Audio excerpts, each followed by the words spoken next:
আপনাদের জীবনে কত টেনশন, কত যন্ত্রণা, কত কিছু, এগুলো আপনারা বলেন। আপনাদের কত সন্তানদের ছেলেমেয়েরা আপনাদের কথাবার্তা শুনে না, এবং আপনাদের ঘরে কোনো শান্তি নাই, আপনাদের বাড়িতে বাসায় কোনো শান্তি নাই, বাইরে কোনো শান্তি নাই, কোনো ধরনের বরকত নাই, রোগ বিরোগ ইত্যাদি লেগে আছে। মানুষ আপনার বিরুদ্ধে বিভিন্ন ধরনের চক্রান্ত ষড়যন্ত্র করছে, যাই ধরেন সেটাই আপনার ক্ষতি হয়। ব্যবসা করতে যান তাও হয় না, পড়াশোনা করতে যান তাও হয় না, ছেলে মেয়ের চাকরি বাকরি বিয়ে শাদী দিতে যান তাও হয় না, চারিদিকে কেবল যন্ত্রণা, কেবল যন্ত্রণা, কেবল যন্ত্রণা। এটা কারণ কি জানেন? আল্লাহ সুবহানাহু ওয়া তাআলা বলেছেন, ইন্নাল ইনসানা খুলিকা হালুআ ইযা মাসসাহুশ শাররু জাযুআ ওয়া ইযা মাসসাহুল খায়রু মানুআ ইল্লাল মুসাল্লিন আল্লাযীনা হুম আলা সালাতিহিম দাঈমুন। মানুষকে আমি তো যন্ত্রণা দিয়ে সৃষ্টি করেছি, মানুষকে আমি বহু টেনশন দিয়ে সৃষ্টি করেছি, আমি তাকে দুর্বল করে সৃষ্টি করেছি। ইন্নাল ইনসানা খুলিকা হালুআ ইযা মাসসাহুশ শাররু জাযুআ ওয়া ইযা মাসসাহুল খায়রু মানুআ। মানুষ খুবই টেনশন প্রবণ, তার মধ্যে প্রচুর অস্থিরতা থাকবে। যুবকরা ভালো করে শুনে যাবেন আজকের কথা, প্রচন্ড অস্থিরতা থাকবে। আমি কি করব, ব্যবসা করব, চাকরি করব, পড়াশোনা করব, কোনো কিছুই তো ভালো লাগতেছে না। বিয়ে শাদীর বয়স চলে যায়, বিয়ে শাদী করতে পারছি না, অথবা আপনাদের মেয়েদেরকে বয়স হয়ে যাচ্ছে, এখনো মেয়েদেরকে বিয়ে দিতে পারছেন না, এত টেনশন। আল্লাহ আগেই বলে দিচ্ছেন, ইন্নাল ইনসানা খুলিকা হালুআ। মানুষ, তুমি কেবল টেনশনে থাকবে, কেবল টেনশন, কেবল এনজাইটি থাকবে, তোমার কেবল বিপর্যয়, কেবল দুশ্চিন্তা, কেবল দুর্ভাবনা, এগুলো সব কিছু থাকবে। বাঁচার একটাই মাত্র উপায়, তা হচ্ছে ইল্লাল মুসাল্লিন আল্লাযীনা হুম আলা সালাতিহিম দাঈমুন। যারা তাদের নামাজের, মুসল্লিরা ছাড়া যারা তাদের নামাজের মধ্যে অব্যাহত আছে। একবার কেবলমাত্র পড়লো জুমাবারে, এরকম অনেক মুসলমান আছে কেবলমাত্র জুমাবারে নামাজ পড়ে, আছে কিনা? বুঝেন নাই কথা? কেবল জুমায় নামাজ পড়ে, আছে কিনা এরকম? কেবল এমন মুসলমান আছে কেবলমাত্র সে হয়তোবা সকালবেলা নামাজটা পড়ে, অথবা দুপুরের নামাজটা পড়ে, অথবা ঈদের দিনের নামাজটা পড়ে, অথবা এক বেলা দুই বেলা পড়ে, এরকম অনেক মুসলমান আছে কিনা? প্রিয় ভাইরা, রাসূলুল্লাহ সাল্লাল্লাহু আলাইহি ওয়াসাল্লাম বলেছেন, বাইনাল ঈমানি ওয়াল কুফরি ওয়াশ শিরকি তারকুস সালাহ। ঈমান, কুফর এবং শিরকের মধ্যে মূল পার্থক্যটা তৈরি করে দেয় হলো সালাত। মূল পার্থক্যটা তৈরি করে দেয় কি? সালাত। আব্দুল্লাহ ইবনে শাকীক রাদিয়াল্লাহু তাআলা তিনি বলছেন, আমরা সাহাবীরা, আমরা কোন জিনিসকে পরিত্যাগ করাকে কুফরি মনে করতাম না, ইল্লা সালাহ। কুন্না আসহাবুন নবী সাল্লাল্লাহু আলাইহি ওয়াসাল্লাম, আমরা রাসূলের সাহাবীরা কোন জিনিসকে তারকুহু কুফরুন ইল্লা সালাহ, কোন জিনিসকে প্রত্যাখ্যান করা, ছেড়ে দেয়া, এটাকে কুফরি মনে করতাম না সালাত ছাড়া। সাহাবীদের যুগে কেউ কোন মুসলমান নামাজ পড়ে না, এটা ভাবাও যায় না। কিন্তু আমাদের যুগে মুসলমান কিন্তু নামাজ পড়ে না, এরকম আছে কিনা বলেন তো? আছে কিনা? আপনার কথা বলেন না কেন? ঝিমিয়ে গেছেন নাকি? এরকম আছে কিনা? আপনার জীবনটা প্রচন্ড পরিমাণ কষ্ট, এবং আপনার জীবনটা বিভিন্ন ধরনের দুশ্চিন্তা, দুর্ভাবনা, ব্যর্থতা ইত্যাদি দিয়ে ঢেকে যাবে যদি আপনি সালাতের কাছে না আসেন। আল্লাহ তাআলা এই জন্য বলেছেন, ইল্লাল মুসাল্লিন।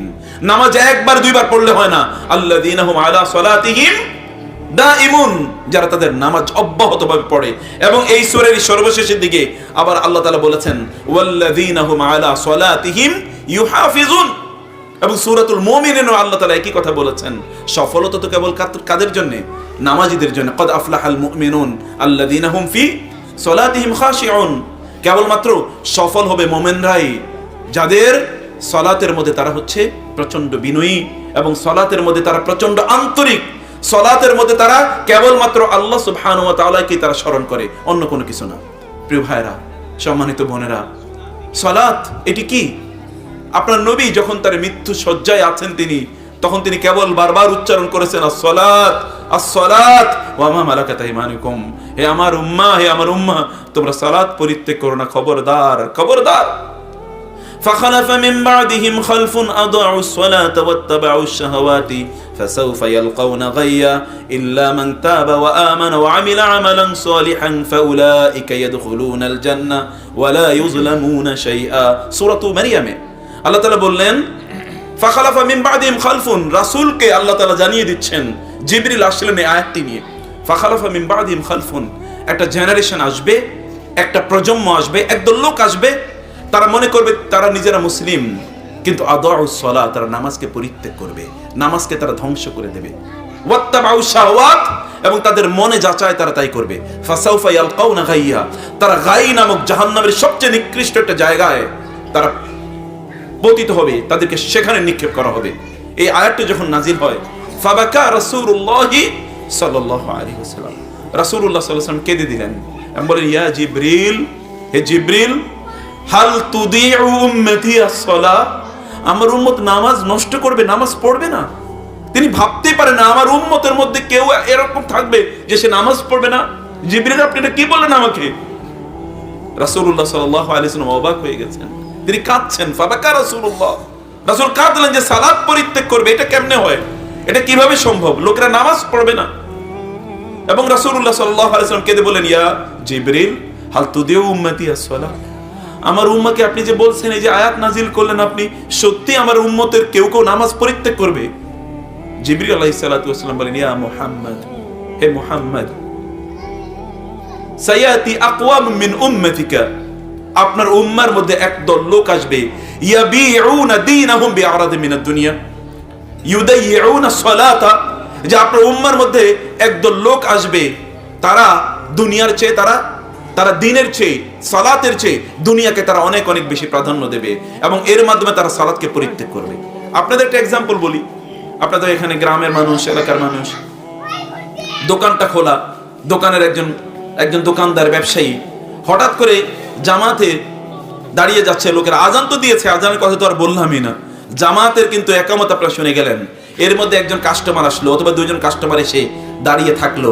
আপনার ঈমানের পরীক্ষা হচ্ছে সত্যিকার অর্থে আপনি মুমিন কিনা, যে দরজাটা বন্ধ করে, দোকানের দরজাটা বন্ধ করে আপনি জামাতে গিয়ে অংশগ্রহণ করছেন কিনা। এটা হচ্ছে ঈমানের ছোট্ট একটা পরীক্ষা। এই পরীক্ষায় যে ব্যক্তি উত্তীর্ণ হতে না পারে, সে অলরেডি দুনিয়ার কাছে তার দিন বিক্রি করে দিয়েছে। বুঝলেন নাই কথা?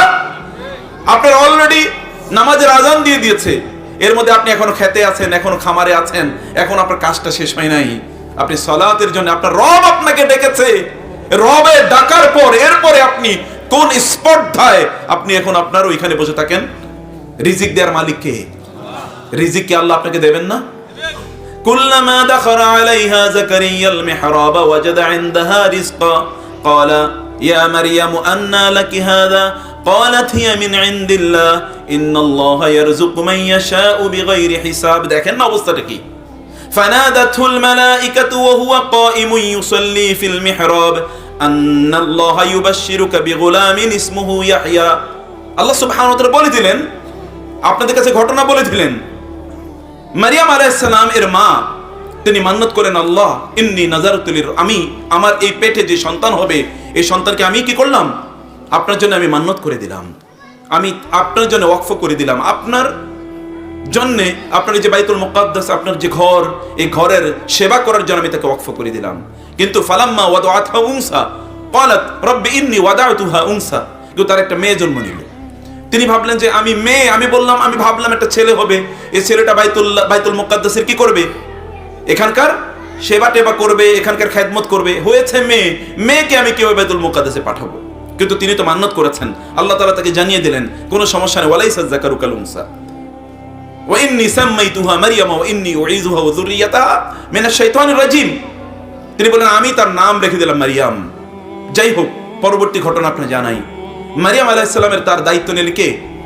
ফাতাকাফফালাহা যাকারিয়া, তার খালু যাকারিয়া আলাইহিস সালাম দায়িত্ব নিলেন মারিয়ামের জন্য বাইতুল মুকাদ্দাসের একটি কর্নার, একটা ছোট্ট একটা ঘরের একটা রুমের মতো তৈরি করে দেয়া হলো, সেখানে তিনি থাকেন এবং বাইতুল মুকাদ্দাসের ঝাড়ু টাড়ু দেয়া ইত্যাদি কাজ তিনি করেন, পরিষ্কার পরিচ্ছন্নতার কাজ করেন, আর রাত দাঁড়িয়ে দাঁড়িয়ে ওখানে তিনি সালাত আদায় করেন। এই মারিয়ামের জন্য ছোট্ট একটা পিচ্ছি একটা মেয়ে, এই মেয়ের জন্য খাবার নিয়ে আসে তার খালুকে নিয়ে আসবে, একটাই মাত্র ছেলে, পুরুষ বংশে, আবার তিনি নবী, ওই সময়ের দায়িত্ব তো তাকে ছাড়া আর কাউকে দেয়া যায় না, অতএব তাকেই দায়িত্ব দেয়া হলো, তিনি সেখানে খাবার নিয়ে আসবেন তার জন্য। কিন্তু যখনই কুল্লামা, এটা আপনাদের বুঝতে হবে আরবি, কুল্লামা মানে হয় নেভার, যখনই প্রতিবারই, কুল্লামা দাখালা আলাইহা যাকারিয়া ফিল মিহরাব, যখনই যাকারিয়া তার কাছে যান ওই মেহরাবে, যেখানে তিনি থাকতেন, যেখানে তিনি সালাত আদায় করতেন মারিয়াম, ওয়াজাদা ইনদাহা রিজকা, সেখানে গিয়ে দেখতেন ফল ভর্তি, সেখানে কি ভর্তি? খাবার ভর্তি, ফল। ক্বালাত ইয়া মারিয়াম, ক্বালা তিনি বললেন, ইয়া মারিয়াম, মারিয়াম আন্না লাকি হাযা, কোত্থেকে খাবার আসলো? খাবার তো নিয়ে আসি আমি, অন্য তো কেউ তো তোমাকে খাবার দেওয়ার কথা না। ক্বালাত হিয়া মিন ইনদিল্লাহ, তিনি বলেছেন এটা কার পক্ষ থেকে এসছে? আল্লাহর পক্ষ থেকে। এই যে যারা যুবকরা তোমরা এখানে আছো না, এই যে যারা মেয়েরা যুবতীরা আছেন না, এই যে আপনারা যারা বৃদ্ধরা আছেন না, একটা ছোট্ট একটা পিচ্ছি মেয়ে যদি বলতে পারে আল্লাহর পক্ষ থেকে খাবার এসছে, তাহলে আপনাদের খাবার কি আল্লাহ তাআলা দিতে পারেন না? পারেন কি না? এই ছোট্ট মেয়েটা কত বছর আল্লাহর ইবাদত করলো, কয় বছর, কিন্তু আল্লাহর সাথে রিলেশনটা কোন পর্যায়ের? আর আপনারা তো 30, 40, 50, 60, 70 বছর পর্যন্ত আল্লাহর ইবাদত করছেন, ওই রিলেশন এখনো তৈরি হয় নাই। কারণ নামাজের স্ট্যাটাসটা ওই লেভেলে এখনো যায় নাই, মর্যাদাটা ওই লেভেলে যায় নাই। জাকারিয়া বুঝলেন নামাজে দাঁড়ায় আল্লাহর কাছে চাওয়া ছাড়া আর কোনো উপায় নাই। ফানাদাতুল মালাইকাতু ওয়া হুয়া কাইমুন ইউসাল্লি ফিল মিহরাব, আল্লাহ তাআলা কোরআনে বলে দিচ্ছেন সূরা আলে ইমরানে। এখান থেকে জাকারিয়া বুঝলেন আমারও তো এরকম একটা সন্তান যদি থাকতো, আরে যে সন্তানের জন্য আসমান থেকে খাবার চলে আসে, যে সন্তানের জন্য আল্লাহ তাআলা খাবার পাঠিয়ে দেন, এরকম একটা সন্তান যদি আমার থাকতো। তিনি নামাজে দাঁড়িয়ে গেলেন, আল্লাহর কাছে বললেন, আল্লাহ আমাকে একটা সন্তান দেন না। ওয়া ইন্নী খিফতুল মাওয়ালিয়া মিন ওয়ারাই ওয়া কানাত ইমরাআতি আকিরা ফাহাব লি মিন লাদুনকা ওয়ালিয়া ইয়ারিসুনি ওয়া ইয়ারিসু মিন আলি ইয়াকুবা ওয়াজআলহু রাব্বি রাদিয়া ইয়া যাকারিয়া ইন্না নুবাশশিরুকা বিগুলামিন ইসমুহু ইয়াহইয়া লাম নাজআল লাহু মিন ক্বাবলু সামিয়া। আল্লাহ তাআলা বলে দিলেন জাকারিয়া আলাইহিস সালাম তিনি দাঁড়িয়ে গেলেন সালাতের মধ্যে, এবং তিনি বললেন কি, এটি আবার অন্য সূরা, সূরাতু কাফ হা ইয়া আইন সাদ, সেখানে আল্লাহ তাআলা এখানে বলে দিলেন, সূরাতু মারিয়ামে আল্লাহ তাআলা বলে দিলেন যে জাকারিয়া সেখানে দাঁড়িয়ে আল্লাহর কাছে বললেন, আল্লাহ আমি তো বৃদ্ধ হয়ে গেছি, আমার স্ত্রী বন্ধা, আমি বৃদ্ধ, বয়স 80, 85, 90, স্ত্রী কি বন্ধা? বুঝেন তো বন্ধা? বুঝেন নাই? মানে এমন নারী যার কোনো সন্তান হয় না। আমার স্ত্রী বন্ধা, কারণ তার আগে কোনো সন্তান হয় নাই। বৃদ্ধা স্ত্রী, তিনিও বৃদ্ধ। কিন্তু আল্লাহ তুমি তো চাইলে বৃদ্ধ আর বৃদ্ধা কি, তুমি তো চাইলে সবাইকে সন্তান দিতে পারো। তুমি তো চাইলে কোনো পুরুষ নারী ছাড়াও তুমি মানুষ তৈরি করতে পারো। পারেন না তিনি তৈরি করতে? এরকম কাউকে তৈরি করেন নাই তিনি? কাকে করেছেন? আদম এবং হাওয়াকে তিনি তৈরি করেছেন। তিনি চাইলে বাবা ছাড়াও তিনি সন্তান তৈরি করতে পারেন। এটা করেননি তিনি? কার পেটে করেছেন? এই যে মারিয়ামের ঘরে করেছেন, এই যে মারিয়ামের ঘরেই। মারিয়ামের এখান থেকে গিয়ে তিনি আল্লাহর কাছে তিনি দাঁড়িয়ে গেলেন, আল্লাহ আমি বৃদ্ধ, আমার স্ত্রী বন্ধা, কিন্তু আমি তো তোমার কাছে কোনোদিন চায়া নিরাশ হই নাই। তোমার কাছে চাইলে তো তুমি কোনোদিন ফেরত পাঠাও নাই। ইন্নাকা আলা কুল্লি শাইইন কাদির, তুমি সবকিছুর উপর ক্ষমতাবান। আমি তোমার ব্যাপারে নিরাশ নই, আমি জানি তুমি দিতে পারো, তোমার সেই ক্ষমতা আছে। আমি তোমার কাছে চাই তুমি আমাকে একটা সন্তান দাও। কি দাও? একটা সন্তান দাও। ওইখানে দেন এন্ড দেয়ার, ওই নামাজের মধ্যেই আল্লাহ তাআলা ফেরেশতাদেরকে পাঠিয়ে দিলেন, যাও আমার বন্ধু জাকারিয়াকে বলে দাও আমি তাকে একটা সন্তান দেব, এবং সন্তানের নামও আমি রেখে দিলাম, তার নাম হলো ইয়াহইয়া। তার নাম কি? ইয়াহইয়া। নাম কে রেখে দিয়েছেন বলেন তো? আল্লাহর নামও রেখে দিয়েছেন। আল্লাহ এটা করতে পারেন না? কিন্তু কোথায় ঘটেছে এটা? সলাতের মধ্যে। সলাতের মধ্যে وأمر أهلك بالصلاة واصطبر عليها لا نسألك رزقا نحن نرزقك والعاقبة للتقوى। বান্দারা তুমি আমার ইবাদত করো না, আমার নামাজ আদায় করো। ওয়া'মুর আহলাকা বিস-সালাত, নামাজ। আমি কিন্তু নামাজের কথা বলছি, অন্য ইবাদতের কথা বলছি না। ওয়া'মুর আহলাকা বিস-সালাত, তোমার পরিবার পরিজনকে নামাজের নির্দেশ প্রদান করো। বুড়োরা ভালো করে শুনে যান, পরিবার পরিজনকে, তোমার সন্তান সন্ততি, তোমার স্ত্রী, তাদেরকে নামাজের নির্দেশ প্রদান করো। ওয়াস্তাবির আলাইহা, এই নির্দেশ একদিন দিয়ে তারপরে বলবা এখন গলা ব্যথা করে, আর করতে পারি না, উঠে না, কি কমু, কথা তো শুনে না, এগুলো বললে চলবে না। কন্টিনিউ টু কমান্ড দেম, তাদেরকে তুমি বারবার কেবল বলতেই থাকো, নামাজের কথা বলতেই থাকো, বলতেই থাকো। ওয়াস্তাবির আলাইহা লা নাসআলুকা রিজকা নাহনু নারযুকুকা, রিজিক দেওয়ার মালিক তো আমি, তুমি রিজিক নিয়ে এত টেনশন করতেছো কেন? তুমি নামাজের আদেশ দাও, আমি তোমার রিজিকের ব্যবস্থা করে দেব। বুঝেন নাই? রিজিকের ব্যবস্থা কোত্থেকে আসে? রিজিক কোত্থেকে আসে? রিজিক কি জমিনে নাকি? রিজিক কোত্থেকে আসে? ওয়াফিস সামাই রিজকুকুম ওয়া মা তুআদুন, আল্লাহ বলছেন ওয়াফিস সামাই রিজকুকুম, আসমান থেকে রিজিক আসে। রিজিক আসে কোত্থেকে? আসমান থেকে রিজিক আসে। রিজিক জমিনে থেকে, জমিন থেকে আসে না। অতএব ফয়সালা হয় আসমানে। সেই ফয়সালা আসমান ওয়ালা যিনি আছেন, আসমানের যিনি মালিক, সেই মালিকের কাছে রিজিক চাইতে হবে। আদারওয়াইজ কোন রিজিক পাবেন না, আদারওয়াইজ রিজিক পাবেন না। এমনও হতে পারে আপনি বহু কিছুর মালিক, কিন্তু এগুলো আপনার জন্য রিজিক না, এগুলো অন্য কারোর জন্য করে যাচ্ছেন আপনি সারাদিন রাত পরিশ্রম করে, কিন্তু আপনি নিজে ভোগ করতে পারবেন অন্য কারোর জন্য। এটা এরকম হয় কিনা? আছে কিনা এরকম? এরকম বহু আছে, অসংখ্য আছে। রিজিক দেওয়ার মালিক হচ্ছেন আল্লাহ। আল্লাহ তাআলা এই জন্যই তিনি বলেছেন, কোরআনে তিনি বলেছেন, ওয়া মা খালাকতুল জিন্না ওয়াল ইনসা ইল্লা লিয়াবুদুন মা আসআলুহুম আলাইহি মির রিজক। আল্লাহ তাআলা কি বলছেন? যে আমি তোমাদেরকে তৈরি করেছেন, তোমাদেরকে তৈরি করেছে আমার ইবাদত করার জন্য। আমি তো তোমার কাছে রিজিক চাই না। ইন্নাল্লাহু হুয়ার রাজ্জাকু যুল কুওয়াতিল মাতিন। রিজিক দেন কে? আল্লাহ তাআলা। আমি তো তোমার কাছে রিজিক চাই না। হে বান্দারা, লা তাকতুলু আওলাদাকুম খাশিয়াতা ইমলাক নাহনু নারযুকুকুম ওয়া ইয়্যাকুম নাহনু নারযুকুহুম ওয়া ইয়্যাকুম। তোমাদের সন্তানদের রিজিকও আমি দেই, টেনশন করার কোনো কারণ নাই। সন্তান হলে রিজিক দেয় কে? আপনার টেনশন করার কোনো কারণ আছে? সন্তান যিনি দেন তিনি কি রিজিক দেন না? এই জন্য সহিহ বুখারী হাদিসে রাসূলুল্লাহ সাল্লাল্লাহু আলাইহি ওয়াসাল্লাম বললেন, মনে ভালো করে শুনুন, যখন একজন মায়ের সন্তান জন্ম দেওয়ার যখন ইস্যু আসে, তখন আল্লাহ তাআলা এক বিন্দু পানি মায়ের গর্ভের মধ্যে গিয়ে এখানে কি করেন? ওইখানে স্থাপন করে দেন। এক বিন্দু পানি সেখানে স্থাপন করে দেন। তারপর এই পানিটি এটাকে নুতফা আকারে থাকে 40 দিন। সহিহ হাদিসে এসেছে কতদিন? 40 দিন নুতফা আকারে থাকে। নুতফা মানে ড্রপ অফ ওয়াটার, পানি আকারে থাকে। তারপর এটা কি হয়ে যায়? আলাকা। আলাকা হয়ে যায়, এটি আরো 40 দিন পর্যন্ত। আলাকা মানে হচ্ছে রক্তপিণ্ড। এই যে পানি ওইখানে গিয়ে জমা হয়েছে না মায়ের গর্ভে, এই পানিটা 40 দিনের প্রথম 40 দিন পানি আকারে থাকে, এরপরে 40 দিন এটা কি আকারে থাকে? আলাকা। আলাকা আলাকা মানে হচ্ছে ব্লাড ক্লট। এখানে যারা কেমিস্ট্রি পড়েছেন আপনারা জানেন, বায়োলজি যারা পড়েছেন তারা জানেন, ব্লাড ক্লট রক্তপিণ্ড, এটা রক্তের মতো হয়। এবং এই জন্য দেখবেন কোনো মায়েদের যদি তাদের যদি ধরেন ওই 2-3 মাসে যদি তাদের কোনো অ্যাবর্শন হয়ে যায়, অর্থাৎ যদি তাদের যদি মিসক্যারেজ হয়ে যায়, তখন দেখবেন কেবল রক্ত, ওইখান থেকে একটা রক্তপিণ্ড কেবল বাইর হয়, আর কিচ্ছু না, একটা রক্ত। তারপরে কি হচ্ছে? তারপরে এখানে একটা মাংসের টুকরো, মুদগা, মুদগাতান। এরপর আল্লাহ তাআলা এটাকে মুদগা করে দেন, একটা মাংসপিণ্ড। এরপরে কি? সুম্মা জাআলনাহু খালকান আখারা ফাতাবারাকাল্লাহু আহসানুল খালিকিন। এরপরে তার প্রথম গজায় কি বলেন তো? প্রথম কি গজায়? এই যে এটার নাম কি? কান। কান প্রথম গজায়, কান। তার শরীর অঙ্গ প্রত্যঙ্গগুলো এখন ডেভেলপ করতে থাকে। প্রথম যেটা ডেভেলপ করে এটার নাম হলো কান। এই জন্য সন্তান যখন পেটে থাকে তখন মায়েদেরকে কি করতে হয় বলেন তো? কোরআন তেলাওয়াত করতে হয়, কোরআন তেলাওয়াত শুনতে হয়, ভালো কথা বলতে হয়, ভালো কথা শুনতে হয়। এগুলো করলে ওই যে সন্তান যে পেটের মধ্যে আছে ওর কানে সর্বপ্রথম কোরআনের আওয়াজ যায় এবং এই সন্তানগুলো তখন আল্লাহওয়ালা হয়ে যায়। আদারওয়াইজ এগুলো সব কি হবে? গান শুনতেছে, এরপরে এগুলো বাইর হয়ে তারপরে ডিস্কো ড্যান্সার করা শুরু করে দেবে। দেখেন না এখন পোলাপাইন 2 বছরের বাচ্চা মোবাইল হাতে না দিলে কি খায় না। কোত্থেকে শিখলো এটা? কে শিখিয়েছে তাকে? এগুলো ওইখান থেকে শিখে এসছে, ওইখান থেকে শিখে এসছে। আপনার সন্তানকে আপনি কি শেখাচ্ছেন? যে ওইটা আমার আলোচনার বিষয় না। আমি বলছি যে আল্লাহ সুবহানাহু ওয়া তাআলা এই যে 3 মাস এই যে 40 দিন 3 40 কত? 120 কয় মাস হয় বলেন? 4 মাস। 4 মাস পরে এরপরে আল্লাহ সুবহানাহু ওয়া তাআলা একজন ফেরেশতাকে পাঠান এবং তাকে নির্দেশ প্রদান করেন যে এই শিশুটির জন্য, এই যে সন্তানটি আসবে, এই সন্তানের জন্য 4টা জিনিস লিখে দাও। বিকাতবি আরবা আশিয়া, 4টা জিনিস তার জন্য যেন লিখে দেওয়া হয়। 1 নম্বর হচ্ছে তার লিখে দেবে তার রিজিক কি হবে এই জমিনে, সে কি খাবে, কি করবে না করবে, কতটুকু, এগুলো তার রিজিক লেখা থাকে। এবং 2 নম্বরে লেখা থাকে কি? তার আজল, সে কতদিন এই পৃথিবীতে বাঁচবে, এগুলো তার লেখা থাকে। এবং 3 নম্বরে লেখা থাকে ওয়া আমালুহু, সে কি কাজ করবে। এবং 4 নম্বরে লেখা শাকিয়ুন আম সাঈদুন, সে কি জান্নাতি নাকি জাহান্নামী। এগুলো ওইখান থেকে আল্লাহ তাআলা নির্ধারণ করে দেন। আমি যে কথা বলছিলাম, রিজিক আল্লাহ সুবহানাহু ওয়া তাআলা সৃষ্টির আগেই নির্ধারণ করে দেন কিনা বলেন তো? দেন না?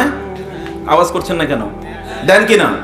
তাহলে আপনার রিজিক নিয়ে তো টেনশন কেন? রিজিকের মালিক যিনি, টেনশন তো যদি করতে হয় তাহলে তার করবার কথা নাকি? রিজিক নিয়ে তো আপনার কোনো টেনশন নাই। তিনি যদি আপনাকে উন্মুক্ত ভাবে দিতে চান, এই ক্ষমতা তার নাই? ওয়ালাউ আন্না আহলাল কুরা আমানু ওয়াত্তাকাউ লাফাতাহনা আলাইহিম বারাকাতিম মিনাস সামাই ওয়াল আরদ।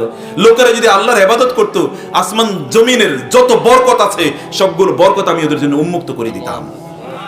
কিন্তু আপনাকে রিজিক চাইতে হবে আল্লাহর সামনে দাঁড়িয়ে। রিজিক চাইতে হবে কি? আল্লাহর সামনে দাঁড়িয়ে। প্রিয় ভাইরা, আল্লাহর সামনে দাঁড়িয়ে। আমি জাকারিয়া আলাইহিস সালামের কথা বলছি। আমি আপনাদেরকে বলছিলাম মারিয়াম আলাইহিস সালাম এর কথা। আল্লাহ সুবহানাহু ওয়া তাআলা তার রাসূলকে নির্দেশ প্রদান করেছেন সালাতের ব্যাপারে। প্রথম নির্দেশ দেখেন না, এই যে প্রথম যে ইকরা এর পরে যে নির্দেশটি, সেই নির্দেশটি হচ্ছে আল্লাহ তাআলা বলেছেন কুমিল লাইলা ইল্লা কালিলা, রাতের সিংহভাগ জুড়ে আপনি আল্লাহর ইবাদত করুন। আল্লাহ সুবহানাহু ওয়া তাআলা তার রাসূলকে সালাতের জন্য কি এতটুকুই যথেষ্ট না? আল্লাহ তাআলা তার রাসূলকে ডেকে নিয়েছেন কোথায়? 7ম আকাশে নিয়ে যাননি তাকে? ثم دنا فتدلى فكان قاب قوسين أو أدنى فأوحى إلى عبده ما أوحى ما كذب الفؤاد ما رأى আল্লাহ তাআলা বলে দিয়েছেন আমি আমার বন্ধুকে ডেকে নিয়ে আসলাম সপ্ত আকাশে এবং সেখানে এসে আমি তাকে বললাম আপনার উম্মত এবং আপনার উম্মতের উপর 50 ওয়াক্ত নামাজ ফরজ করে দেওয়া হয়েছে। এরপরে আপনারা জানেন বাকি ঘটনা, এরপরে এটা 5 ওয়াক্তে চলে এসেছে। এটা কোথায় আল্লাহ তাআলা ফরজ করে দিয়েছেন বলেন তো? এই দুনিয়াতে।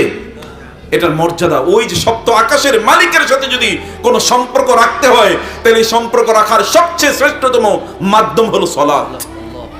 এবং এই জন্য সালাত শব্দের দুটো অর্থ আছে। সালাত শব্দের 1 নম্বর অর্থ হলো সিলা। সিলা মানে হচ্ছে relation between Allah and the creation. বুঝেন নাই? সালাত এর অর্থ হচ্ছে সিলা। সিলা মানে হচ্ছে সম্পর্ক।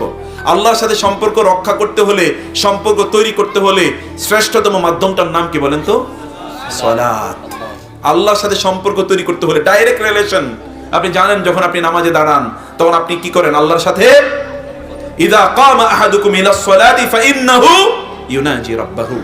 যখন কেউ নামাজে দাঁড়ায় তখন সে কি করে? তখন সে আল্লাহর সাথে কথা বলে। আল্লাহর সাথে কথা বলা সাধারণ নাকি? বাংলাদেশের প্রাইম মিনিস্টারের সাথে কথা বলেন তো দেখি। কথা বলতে পারবেন? কে কে কথা বলতে পারবেন হাত তোলেন। প্রেসিডেন্টের সাথে কথা বলবেন? প্রেসিডেন্ট দরকার নেই, আপনার এলাকার এমপির সাথে কথা বলতে পারবেন কয়জন দেখি? চান্সই তো পাবেন না, খবরই পাবেন না। আর এই সকল প্রধানমন্ত্রী প্রেসিডেন্টকে সেকেন্ডের মধ্যে এরকম হাজার হাজার কোটি কোটি প্রধানমন্ত্রীকে উঠাতে বসাতে পারেন যিনি, তার সাথে সম্পর্ক রাখলে কি হতে পারে চিন্তা করে দেখেন। আর তার সাথে আপনি কথা বলতে পারেন নামাজে দাঁড়াইলেই। রাসূলুল্লাহ সাল্লাল্লাহু আলাইহি ওয়াসাল্লাম বলেন, আল্লাহ সুবহানাহু ওয়া তাআলা বলেন, ইন্নী কাসামতু সলাতা বাইনি ওয়া বাইনা আবদি নিসফাইনি ওয়া লি আবদি মা সাআলা। আমি নামাজকে আমার মাঝে এবং আমার বান্দার মাঝে কি করে দিয়েছি? ভাগ করে দিয়েছি। এবং নামাজে দাঁড়িয়ে আমার বান্দা আমার কাছে যা চায় আমি তাকে তাই প্রদান করব। বুঝেন নাই? নামাজে দাঁড়িয়ে ওয়ালি আবদি মা সাআলা, এটা আল্লাহ বলছেন আর কেউ না। পৃথিবীর যত প্রভাবশালী ব্যক্তি হোক না কেন, সে প্রভাবশালী ব্যক্তি যদি কোনো ওয়াদা করে এই ওয়াদা মিস হওয়ার সম্ভাবনা আছে কি নাই? আছে। কিন্তু আল্লাহ ওয়াদা করলে মিস হবে নাকি?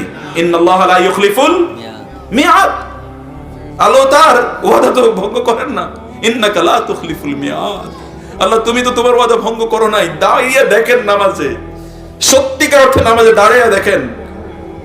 وعباد الرحمن الذين يمشون على الأرض هونا وإذا خاطبهم الجاهلون قالوا سلاما والذين يبيتون لربهم سجدا وقياما। কি অসাধারণ কথা! একটু কোরআনের কাছে আসেন, বুকটাকে একটু খুলে দেন, একটু খুলে দিয়ে দেখেন যে কোরআনের নূর যদি এই বুকের মধ্যে যদি ঢুকে, অন্তরে যদি ঢুকে, তাইলে দেখবেন যে কি আলো দেখতে পান চারিদিকে। অন্ধকার সব আল্লাহ তাআলা গুছিয়ে দেবেন, সব অন্ধকার আল্লাহ তাআলা গুছিয়ে দেবেন। কিন্তু will have to come to সালাহ, you will have to come to সালাহ। আল্লাহ তাআলা বলছেন আমি সালাতকে আমার বান্দার মাঝে এবং আমার মাঝে বন্টন করে দিয়েছি। বান্দা, সালাতের একটা অংশ আমার জন্য আর একটা অংশ তোমার জন্য। যাও বলি আব্দি মা সাআল। আমার বান্দা যখন আমাকে বলে সালাতের মধ্যে ও যা চায় আমি তাকে প্রত্যাখ্যান করতে পারি না। আল্লাহর ইবাদুর রহমান, ইবাদুর রহমান কি সাধারণ বান্দা না। ইবাদুর রহমান special servants and slaves of আল্লাহ। আল্লাহর বান্দাদের মধ্যে সেরা বান্দা যারা তারা হলো ইবাদুর রহমান। ইবাদুর রহমান আল্লাযীনা ইয়াবিতুনা লিরাব্বিহিম সুজদান ওয়া কিয়ামা, যারা সিজদায় এবং রুকু অবস্থায় তাদের রবের জন্য রাতটা কাটিয়ে দেয়, তাদের রবের জন্য রাতটা কাটিয়ে দেয়। এই যে মুরব্বিরা আছেন না, মুরব্বিরা আপনাদেরকে বলছি, আল্লাহর সামনে যত বেশি দাঁড়াতে পারবেন কিয়ামতের দিন দাঁড়ানোটা তো সহজ হয়ে যাবে। বুঝেন নাই? আল্লাহর সামনে যত বেশি দাঁড়াবেন এই দুনিয়াতে, কিয়ামতের দিন আল্লাহর সামনে দাঁড়ানো তত সহজ হবে। ওয়ালিমান খাফা মাকামা রাব্বিহি জান্নাতান। আল্লাহ তাআলা বললেন ওয়ালিমান খাফা মাকামা রাব্বিহি, যে আল্লাহর সামনে দাঁড়ানোকে ভয় করে। আল্লাহ তাআলা এই দুনিয়ায় সে যে দাঁড়িয়েছিল আল্লাহর কাছে, এজন্য আল্লাহ তাআলা তাকে অন্যের তুলনায় ডাবল জান্নাত প্রদান করেন।